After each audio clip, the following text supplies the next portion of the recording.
umaga sa lahat. Ako nga pala ay magtatalakay tungkol sa tatlong uri sa mga dito. Maaari bang masahin ang panuto sa paulat gawain? Ang klase ay hahatiin sa apat na pangkat. Ang bawat pangkat ay bibigyan ng maliit na sobre na naglalaman ng mga larawan at mga letra. Bubuuin ito ng bawat pangkat at tutukuyin kung ano ang pinakahiwatig na nasa larawan. Bibigyan lamang ng 3 minuto ang bawat pangkat upang tapusin ang paunang gawain. Mauuna sa pagkikit sa pisara at magulat ng tama at ang karoon ng malaking puntos. So, naintindihan ba ang panoto? Oo. So, maaari bang tumayo ang unang pangkat? At dito po kayo. At kung naman ang pangalawang pangkat, sulit pa yan ito. Pangalawang pangkat, pagmanayin o pangakagay o pagkaching, may microphone.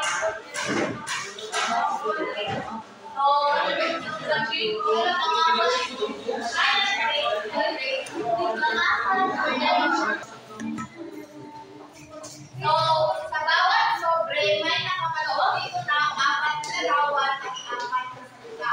Sa bawat larawan, tukuyin ninyo kung ano ang nais na ipagawa. May mga cut out na mga letters. Start na. Wait lang. Magsisimula ang iyong gawain sa una. Ganito mga ate, tutok kami yun.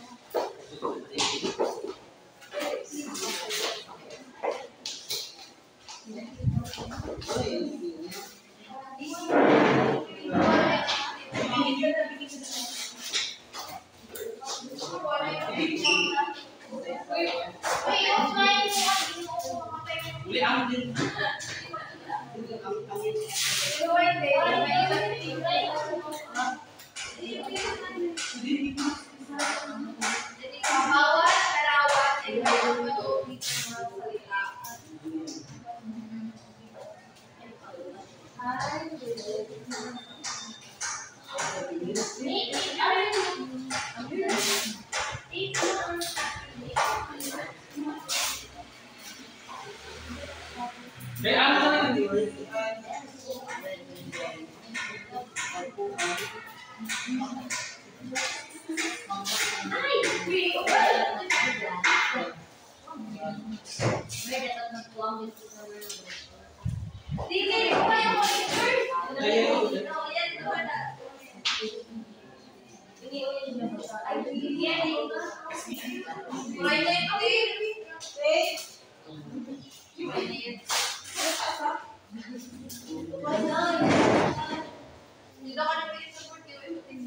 Pwede na kada picture, pwede din ang ilalagay sa board.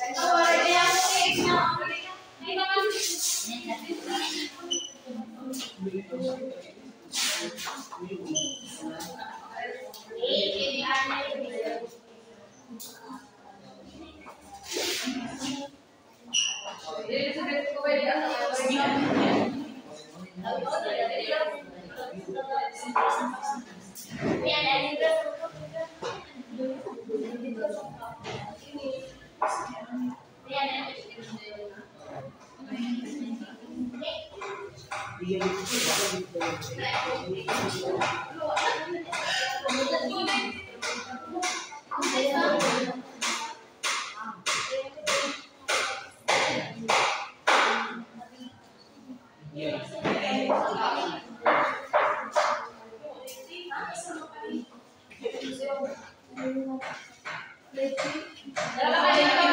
Tapos na po.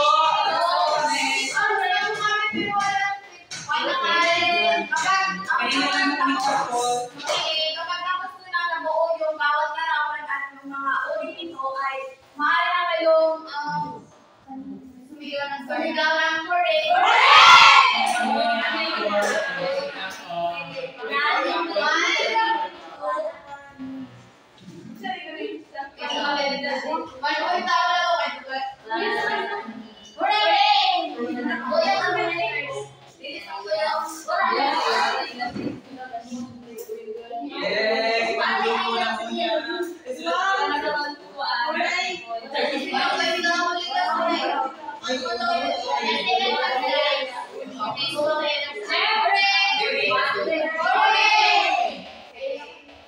Sa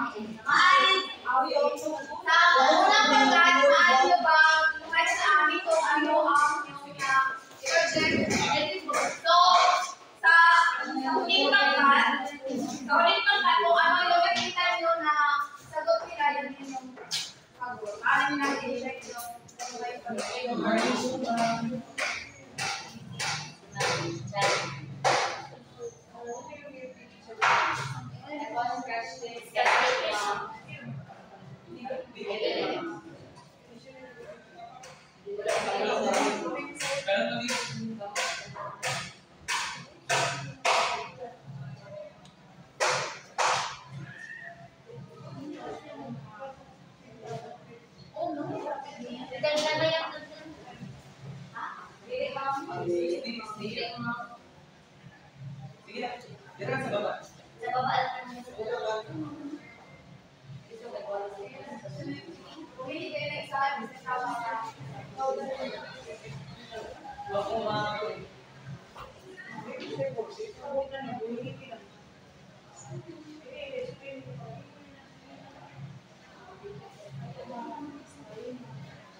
Good morning, everyone. Good morning, everyone. So, ano po namin mga larawan? Una dito ay ano po namin larawan ay nakikita natin ay isang cup.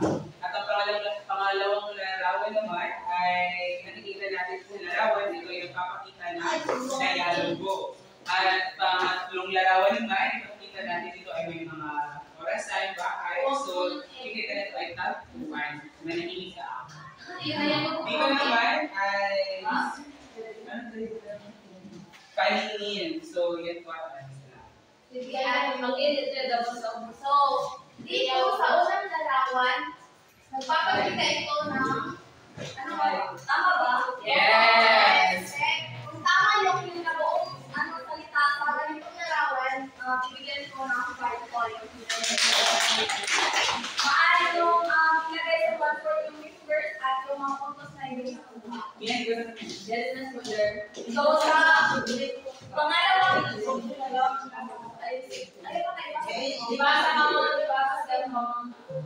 sa pangalawang larawan, ito ay dialogo. 5 points pa rin. At dito, pangalawang larawan, ito yung tagpuan, 5 points pa rin.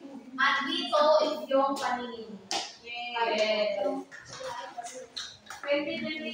Oo. Kung tama yung nabuong salita, over.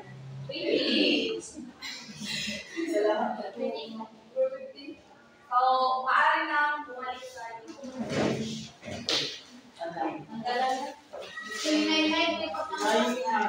Wala din siya makuha lang may siya dahil gawin siya na sa video para pumunta. Hindi mo nagpupunta video ko.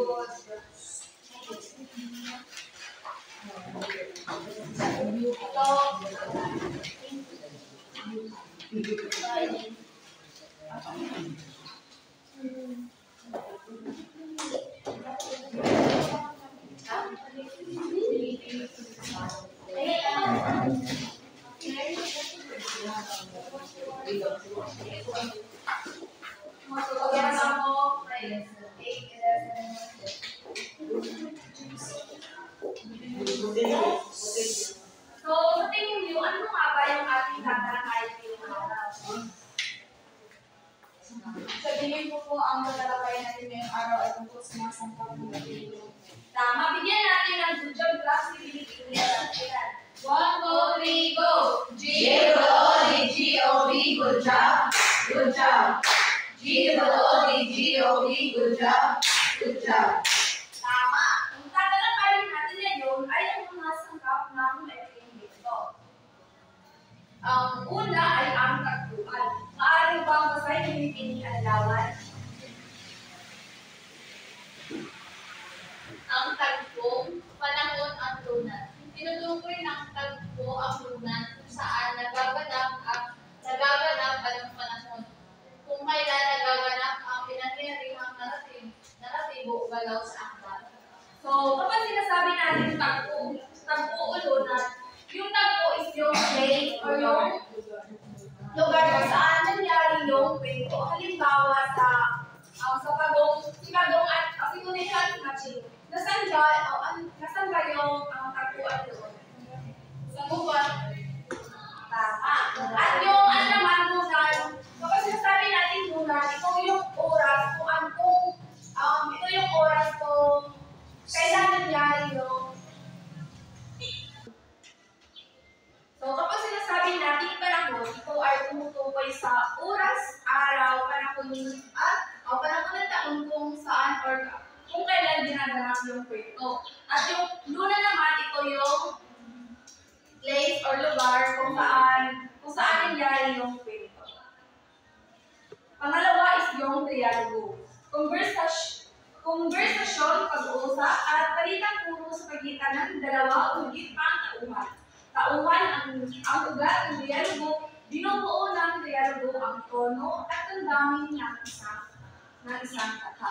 Kapag sinasabi natin dialogo, kapag tayo ay bumabasa, alam naman natin na may mga dialogo sa mga kwento. So dito, sa isang dialogo, nagpapalitan ng mga yung mga tauhan is nagbibigay ng mensahe or sila yung nakikipag-komunikasyon sa kanilang kapwa-tauhan. So, ang pangatlo ay ang pangunang suliranin. Maaari mo bang basahin Ginoong Jameson?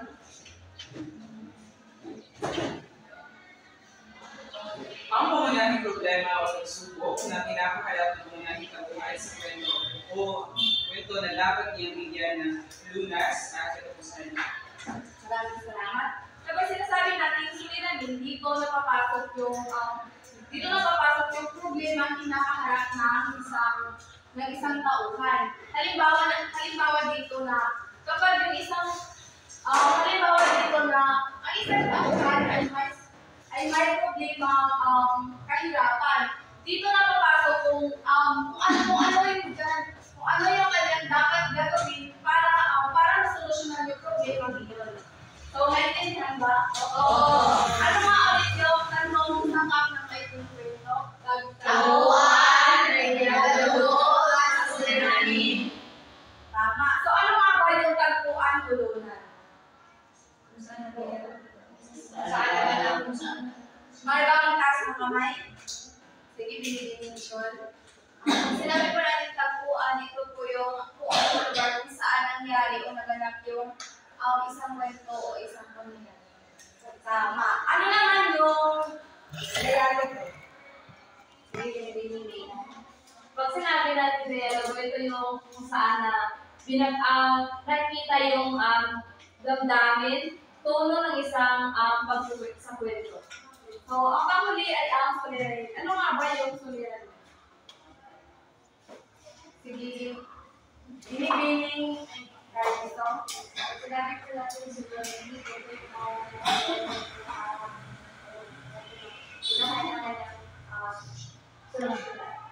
Tama, Denise. Wow! So, mahalagang dapat natin malaman yung mga sakap ng may kwento upang nasalan ay mas madali natin ma-identify or matukoy ang isang kwento kung ano yung kung kailan nangyari yung kwento, kung ano yung suliranin at yung saan lugar. So, naintindihan ba? Oo.